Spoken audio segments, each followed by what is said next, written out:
You make a list. Honest, right? Bullet points, deal breakers, swipe left rules. You think if you can only find the person who checks every box, the rest will fall into place. Here's the blunt thing Nietzsche would say. Your list is often a disguise. It hides the fear, the old grudges, the quiet resentments that run your choices. Your standards can be a safe prison.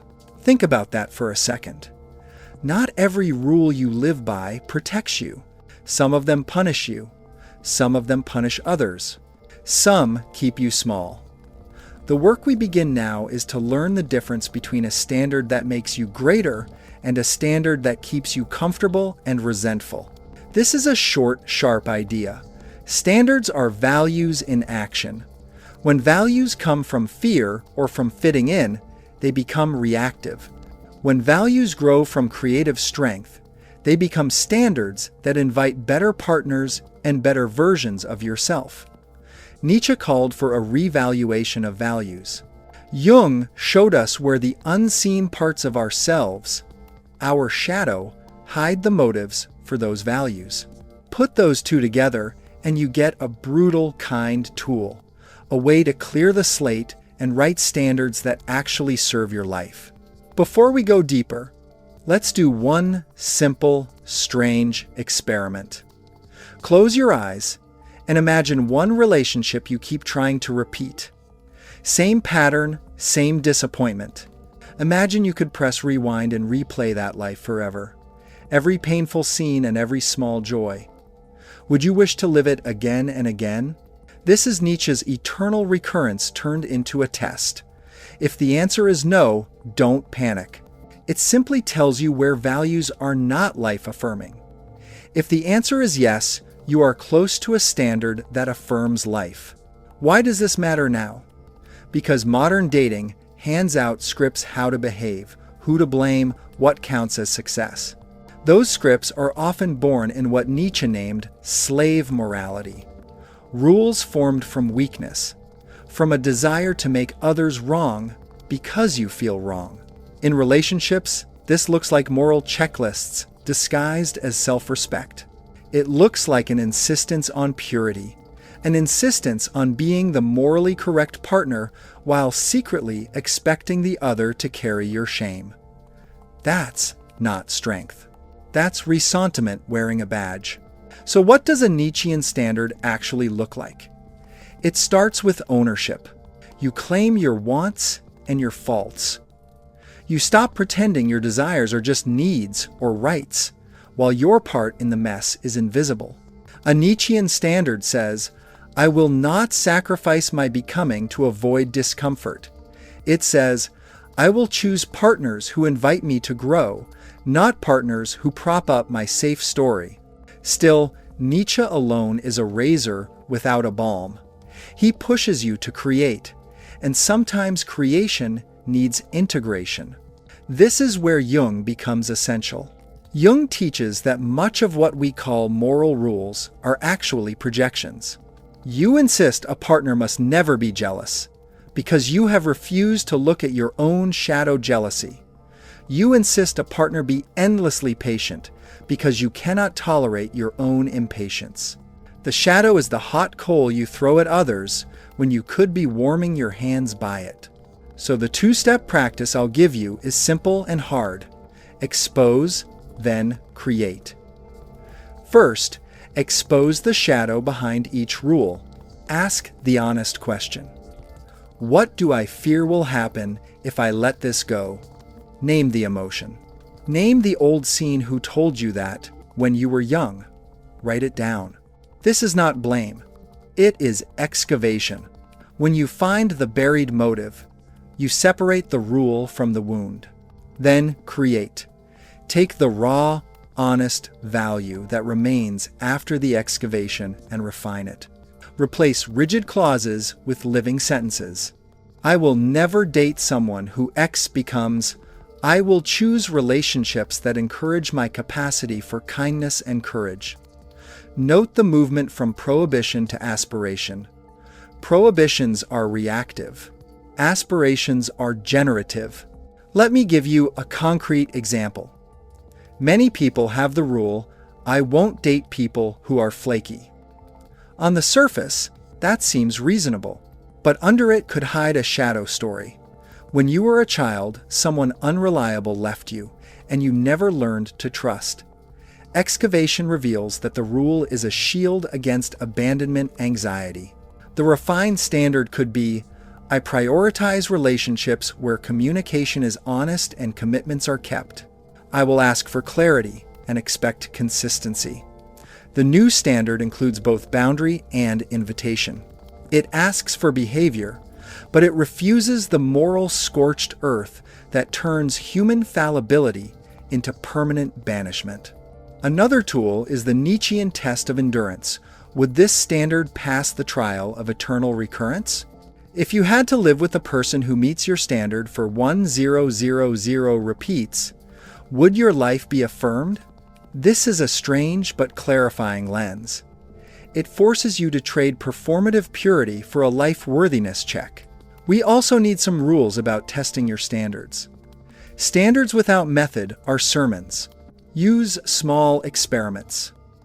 Make agreements for a season and measure. Ask, does this standard increase my freedom, my capacity to love, my honesty? If it leads to resentment or moralizing, revise. Nietzsche values becoming, not stasis. Your standards should be iterative. They should be reevaluated every season. You will want to know, how do you avoid becoming elitist, a moral judge who rejects others for not being sufficiently elevated? Great question. Nietzsche warns against the tyranny of new rulers who simply invert old rules. So the ethical guardrail is humility. Do your standards make you harder or wiser? Strength that lacks compassion becomes cruelty. Strength that includes compassion becomes power forged into art. Now, a tiny, immediate practice you can try this week. Pick one rule from your list, something you say you would never tolerate. Ask yourself 3 questions. 1. Whose voice is this rule echoing? What feeling am I trying to avoid by holding it? 3. If the person who broke this rule apologized and did consistent repair work for 3 months, would I still hold to permanent exile? The last question forces you out of reactive absolutism and into responsible choice. A short pause here to make a point you'll need later. Choice and consequence travel together. Nietzsche celebrates creative choosing, but he also places responsibility at the center. If you choose a life with higher standards, you must also choose the cost of honesty. You will lose some easy relationships. You will have awkward conversations. You will accept the risk of being judged. That cost is the currency of becoming. Finally, a word about community. Revaluation is solitary and social. You will need witnesses, friends, therapists, or a small group who value growth more than status. Nietzsche's creator does not isolate as a narcissist. He integrates. Jung's individuation moves into the relational world. Alone, transformation can become trap. In community, your new standards are tested, adjusted, and blessed. In the next part, we will walk through a precise shadow mapping exercise and a ritual to rewrite one standard in real time. We'll take the tools you just practiced and make them practical. A kind of laboratory where you test faith in yourself against how you actually behave. For now, keep this in your pocket. Standards are not weapons. They are instruments. Used well, they tune your life to something truer, fiercer, and deeply more alive. If part 1 made something ache in you, here's the point where we stop diagnosing and start building. You learned the danger of rules born from fear. Now we make new standards that actually grow you. This is where Nietzsche's tough medicine meets Jung's careful surgery. Together, they turn confusion into a lab. You test, revise, and become someone who attracts different people because you are different. First, let's name the 2 forces you will use. Nietzsche gives you creative command. Refuse the herd script. Craft values that make life larger. Jung gives you the map of the hidden house, your shadow, where the motives for your old rules live. The work is fourfold. See the pattern, claim responsibility, test the new value, make it practical. We'll go step by step. Now, how does shadow work fit into each step? Shadow work is the inner detective work. It asks, what do I refuse to see in myself that I keep seeing in others? When you are rigid about a trait in a partner, it's almost always because that trait lives in your shadow. You do not want to admit it, so you hunt for it in others. The antidote is simple and terrifying. Look in the mirror. Write a short, brutal list of the traits you hate seeing in people. Now ask, do I ever act like that when I am tired, scared, or jealous? This creates the gap where growth happens. When you name the shadow, it no longer runs the meeting. There is a daily practice to combine Nietzschean revaluation with Jungian integration. Each morning, take 3 minutes to read one sentence that affirms the value you want to live by. Make it active, not I am worthy, but today I will practice honest asking before I assume. That is Nietzschean, creating a free value. At night, for 3 minutes, write one instance where you reacted from the old rule. Ask, what shadow piece lit this reaction? What could I do differently next time? The morning sets the value, the night integrates the shadow. Repeat weekly. Small neural rewiring happens. You will resist. Resistance looks like 2 things. 1. Moral theatrics.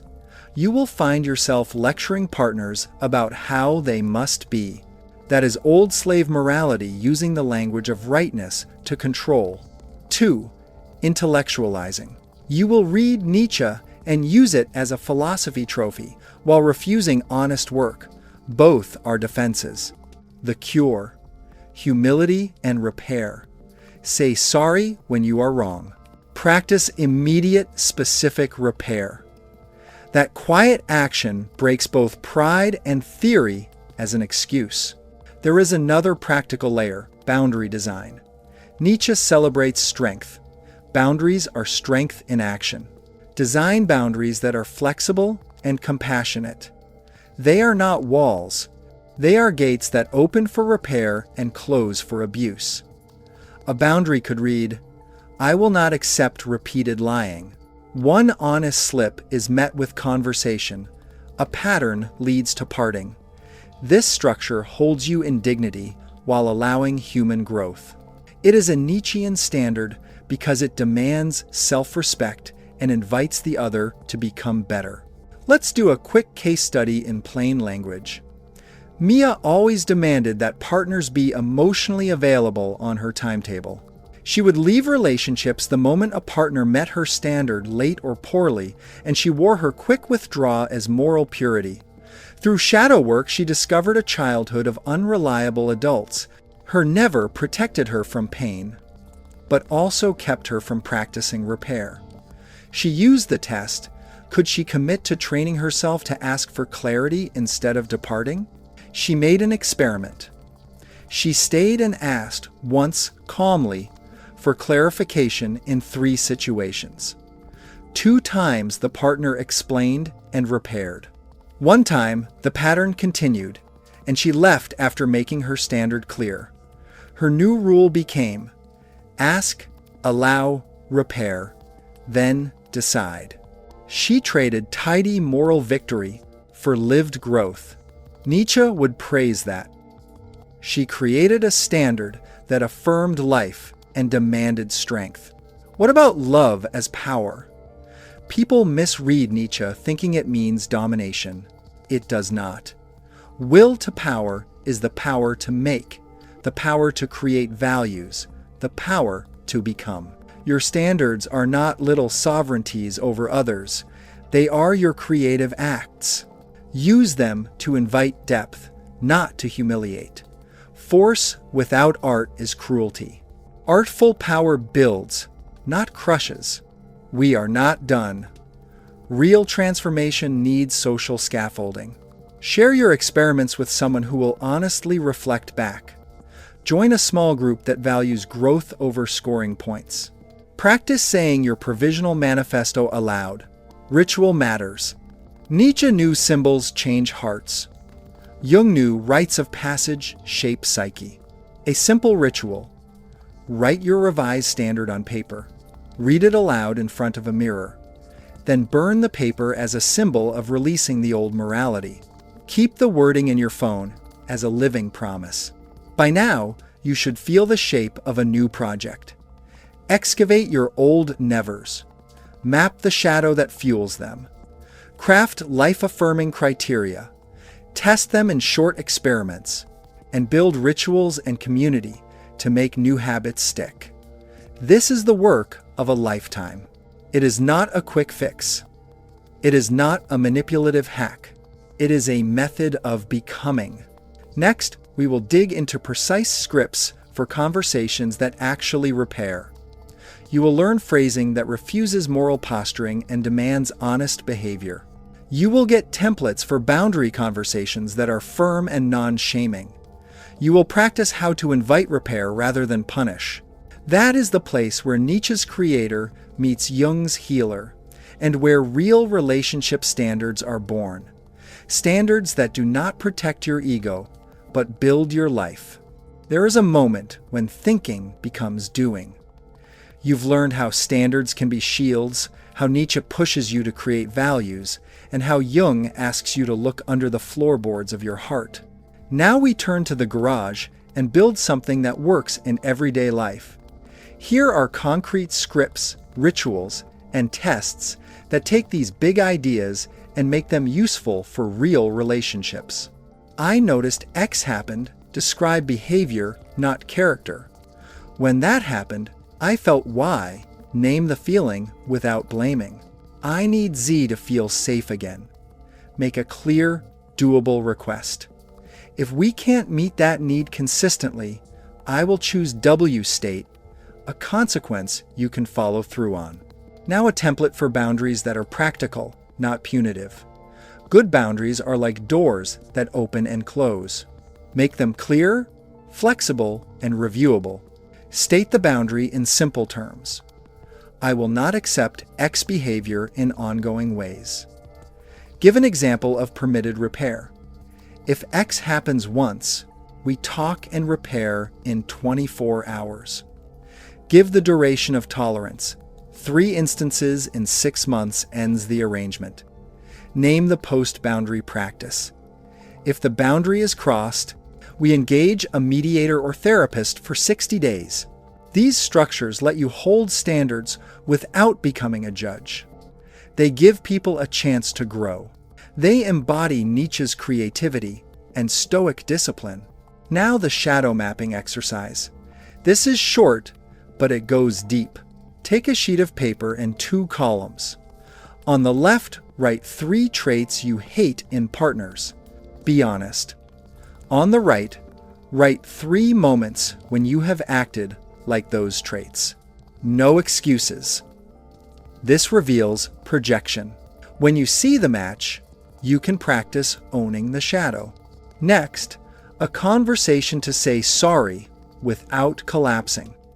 Many people fear apology because they think it means weakness. It doesn't. An apology done well is strength in action. Use this script. Acknowledge, own, repair, learn. I hurt you by X. That was my doing. I am sorry. To make it right, I will do Y by Z date. I also plan to learn by doing a habit daily and checking in weekly. This model shows responsibility, makes repair concrete, and invites shared assessment. Nietzsche wants creators to own consequences. Jung wants the shadow named. This script marries both. Let's make a simple experiment you can run over 30 days. Pick one standard you tend to use like a hammer. Replace it with a testable rule and run a trial. This month-long lab rewires reflex into choice. It converts moral drama into practical experiments. Ritual matters. Nietzsche loved symbols. Jung taught that rites change the psyche. Create a small ritual for revaluation. Write your old rule on paper. In a quiet place, read it aloud, then say why it served you. Thank it for protecting you. Then burn or tear it safely.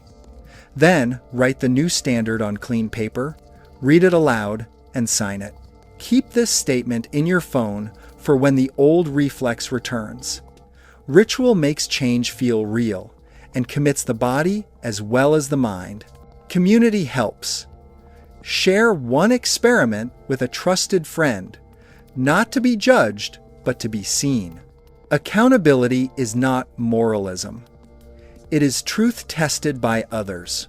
Nietzsche's creator did not walk alone. Jung's individuation includes relational bonds. A small group that values repair over scoring points will accelerate growth. Now, practical pitfalls. Beware two traps. Trap 1. Turning standards into purity tests. If your standard becomes a status signal, I'm above X, you have re-entered slave morality under new colors. Trap 2. Making standards so flexible they mean nothing. If anything goes, then nothing changes. The craft is tension. Clear criteria with room for repair. That tension builds strength and trust.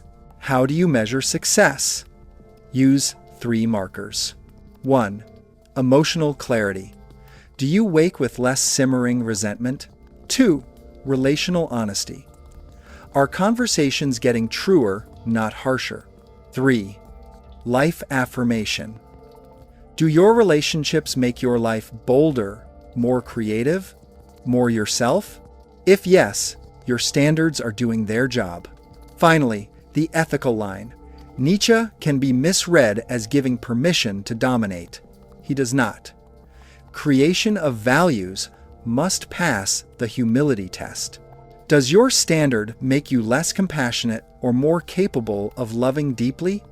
Strength that lacks care becomes cruelty. The aim is relational flourishing, which requires courage and softness. If you follow these steps, 2 things happen. 1. You stop using standards to hide fear. 2. You start using standards to call people into your life's work. That work is ongoing. Standards will change as you change. Revaluation is not a one-time event. It is a life practice. Here are 5 immediate actions you can take this week. Pick one and commit. Pick an old never and reframe it as a testable standard. Run the 30-day experiment on one rule. Do the 2-column shadow map once. Create a ritual to release one old rule and sign a new manifesto. Do 1 and you will see the machinery shift. Do 5 and you will feel a new gravity in your life.